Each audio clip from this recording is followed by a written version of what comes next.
Episode کے آغاز میں ایک بزرگ کو دکھایا جاتا ہے جو کہ قلم سے ایک نقشہ بنا رہے ہوتے ہیں اور کہہ رہے ہوتے ہیں یہ افواہ ہے کہ اس سمندر میں جسے عرب بحریہ سباہٹن کہتے ہیں اور ترک بحریہ روم کہتے ہیں ایک روح ہے جو کئی بادشاہوں اور سلطانوں کے تخت نگل گئی، لیکن قدیم زمانے میں گھڑ سوار جن کے سامنے یہ سخت دریا آیا تاہم انہوں نے اس دریا کو اپنی ماں کی گود سمجھا نہ کہ شر کی بارش۔ انہوں نے ان پانیوں میں قلعے فتح کیے جنہیں وہ جزائر کا سمندر کہتے ہیں۔ ناظرین، تعارف کروانے کے بعد آخر میں وہ بزرگ کہتا ہے اور ان بہادر بھائیوں کو باربروس کے نام سے جانا جاتا ہے۔ اس کے بعد ایک سمندر دکھایا جاتا ہے جہاں پر ایک کشتی موجود ہوتی ہے۔ اس کشتی میں کچھ لوگ سوار ہوتے ہیں، وہ اپنے کاموں میں مصروف ہوتے ہیں کہ اسی دوران کشتی میں ایک جھٹکا لگتا ہے اور اس کے بعد عروج رئیس کی انٹری ہوتی ہے اور سب لوگ ان کی طرف دیکھنے لگ جاتے ہیں۔ کچھ دیر بعد کشتی کو ایک اور زبردست جھٹکا لگتا ہے جس کے بعد عروج رئیس ایک اشارہ کرتے ہیں جسے دیکھ کر ایک سپاہی کہتا ہے جلدی سے جربا جزیرہ کی طرف مڑو۔ اس کے بعد عروج رئیس اس سپاہی سے کہتے ہیں جب سے راستے پر نکلے ہیں زیادہ بوجھ کی وجہ سے ٹھیک نہیں جا رہے، جسے سن کر وہ سپاہی کہتا ہے میں تو اس مسئلے کا حل بتا رہا تھا، آپ لوگوں نے سنا ہی نہیں۔ یہ سن کر ساتھ ہی موجود ایک سپاہی اسے کوہنی مار کر خاموش کروا دیتا ہے۔ اس کے بعد عروج رئیس کہتے ہیں ہمیں اشارہ ملا، ہم نے ہاں کہا اور بوجھ اٹھانے کی ذمہ داری بھی ہم نے لی۔ اس کے بعد وہ اپنے سپاہیوں سے مخاطب ہو کر کہتے ہیں میں نے آپ لوگوں سے کبھی جھوٹ نہیں بولا اور کبھی مصیبت میں اکیلا نہیں چھوڑا، آج بھی سب کچھ صاف صاف بتا دوں گا۔ سمندر غصیلا ہے اور کشتی بھی بھاری ہے، ہمارا مقصد خارجی راستے سے نکلنا تو ہے، ہم اپنی کوشش سے نکل جائیں گے، لیکن وہاں جانے کے بعد لڑائی بھی لڑنی ہوگی۔ لوگ تین طرح کے ہوتے ہیں، ایک بادشاہ ہوتے ہیں، دوسرے بادشاہوں سے ڈرنے والے اور تیسرے وہ جن سے بادشاہ بھی خوف کھاتے ہیں۔ آج تک ہم نے اللہ کے حکم سے کبھی بزدلی نہیں دکھائی۔ سپاہیوں، آج چاہے ہمارے سامنے ڈاکو آ جائیں یا بادشاہ خود آ جائے، میں آپ لوگوں سے وعدہ کرتا ہوں آپ ان کی آنکھوں میں ہمارا خوف دیکھو گے۔ اور آخر میں عروج رئیس کہتے ہیں ہمارا وعدہ ہماری قسمت بن جائے کیا؟ جس کے جواب میں تمام سپاہی کہتے ہیں ہمارا وعدہ ہماری قسمت بن جائے اور ہماری جانیں قربان ہو جائیں۔ دوسری جانب ایک کشتی میں کچھ لٹیرے سوار ہوتے ہیں اور انہوں نے کچھ لوگوں کو یرغمال بنایا ہوتا ہے اور انہیں لاتیں مار رہے ہوتے ہیں اور ان پر ظلم کر رہے ہوتے ہیں۔ اس کے بعد ان کا سربراہ کہتا ہے کہ عثمانیوں کی کشتیاں یہاں سے گزر رہی ہیں، انہوں نے ہمیں دیکھا بھی ہے لیکن انہوں نے کوئی تدابیر نہیں لی، اس کا مطلب ہے کہ ان کی ذہنوں میں کچھ اور ہی ہے۔ یہ سن کر وہیں یرغمال لوگوں میں سے ایک کہنے لگتا ہے یہ مسلمانوں کی کشتیوں پر حملہ آور ہونے والے ہیں، ہمیں کچھ نہ کچھ کرنا چاہیے، ہمیں اپنے مسلمان بھائیوں کو ان ظالموں کے ہاتھوں سے بچانا چاہیے۔ جس کے جواب میں دوسرا شخص کہتا ہے اگر ہم کچھ کرتے ہیں تو یہ ہمیں مار دیں گے۔ جس کے جواب میں وہ شخص کہتا ہے اللہ ہی جانتا ہے کہ انہوں نے کیا پلاننگ کی ہوئی ہے۔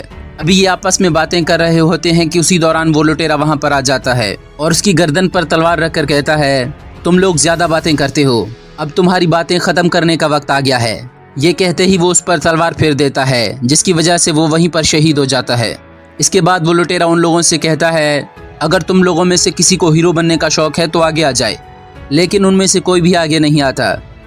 یہاں عروج رئیس کی کشتی پتھروں کے قریب پہنچ جاتی ہے اور وہیں پتھروں میں کچھ لٹیرے چھپے ہوتے ہیں اور عروج رئیس کشتی کے کنارے پر موجود ہوتے ہیں۔ اسی دوران ان کا ساتھی کہتا ہے یہاں پر تو کافی راستے دکھائی دے رہے ہیں۔ جس کے جواب میں عروج رئیس کہتے ہیں مجھے ان راستوں سے کوئی لینا دینا نہیں، بس ہمیں یہاں سے باحفاظت نکلنا چاہیے۔ یہاں کشتی کے تہخانے میں ایک بندہ سو رہا ہوتا ہے جو شور کی آواز سن کر کھڑا ہو جاتا ہے اور اپنے کلہڑے کو اٹھا کر ہنسنے لگ جاتا ہے۔ ناظرین، یہ الیاس ہوتا ہے۔ اوپر عروج رئیس اپنی کشتی پر سوار ہوتے ہیں اور کشتی آہستہ آہستہ آگے بڑھ رہی ہوتی ہے۔ اسی دوران پتھروں میں چھپا ہوا لٹیرا کوے کی آوازیں نکالنے لگتا ہے۔ یہ سن کر عروج رئیس اپنے ساتھی کو کہتے ہیں تمہیں اس حوالے سے بہت علم ہے، یہ جو پرندے کی آواز آ رہی ہے جہاں تک مجھے معلوم ہے یہ پرندے پانی میں کشتی کو دیکھ کر فوراً ہی اس پر لپٹ جاتے ہیں، لیکن یہ ایسا نہیں کر رہے، کیا وجہ ہو سکتی ہے؟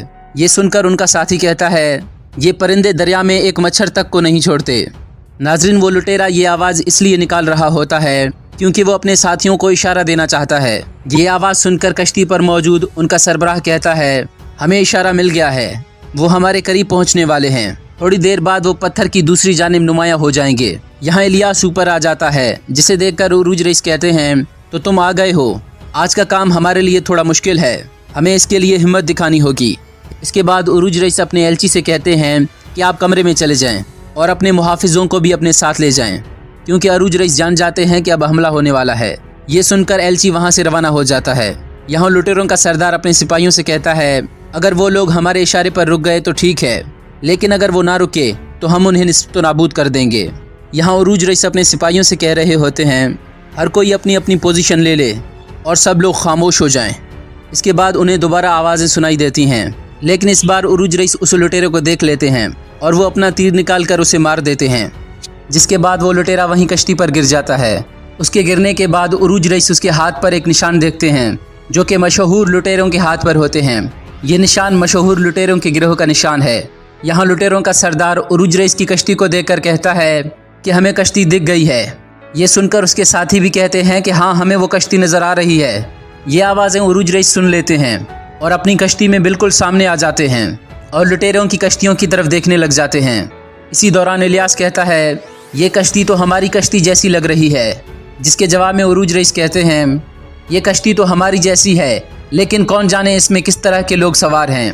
اس کے بعد وہ کہتے ہیں اب ہمیں لگتا ہے کہ ہم انہیں مار کر یا خود مر کر نکل جائیں گے۔ اگر یہ ہمیں مارنے پر تلے ہیں تو ہم ان سے لڑتے ہیں۔ اس کے بعد وہ اپنے سپاہیوں کو حکم دیتے ہیں کہ اپنی اپنی جگہیں سنبھال لو۔ یہ سن کر تمام سپاہی اپنی پوزیشنیں سنبھال لیتے ہیں۔ اس کے بعد عروج رئیس کہتے ہیں توپ میں بارود بھر دو۔ اسی دوران لٹیروں کی توپ سے حملے شروع ہو جاتے ہیں۔ یہ دیکھ کر عروج رئیس کہتے ہیں کہ فی الحال انتظار کرو۔ اس کے بعد عروج رئیس کی کشتی لٹیروں کی کشتی کے عین برابر آ کر کھڑی ہو جاتی ہے۔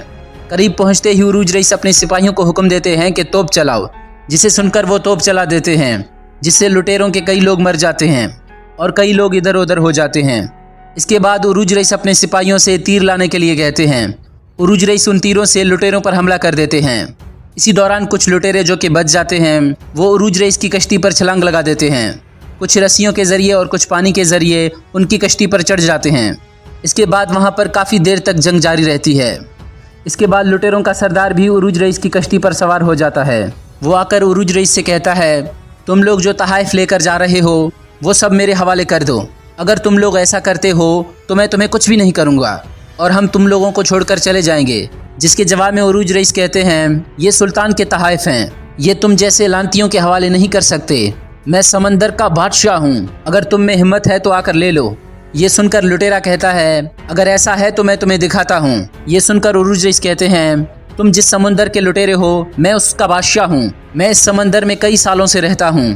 یہ سن کر لٹیرا اپنے ساتھیوں کو عروج رئیس پر حملے کے لیے کہتا ہے۔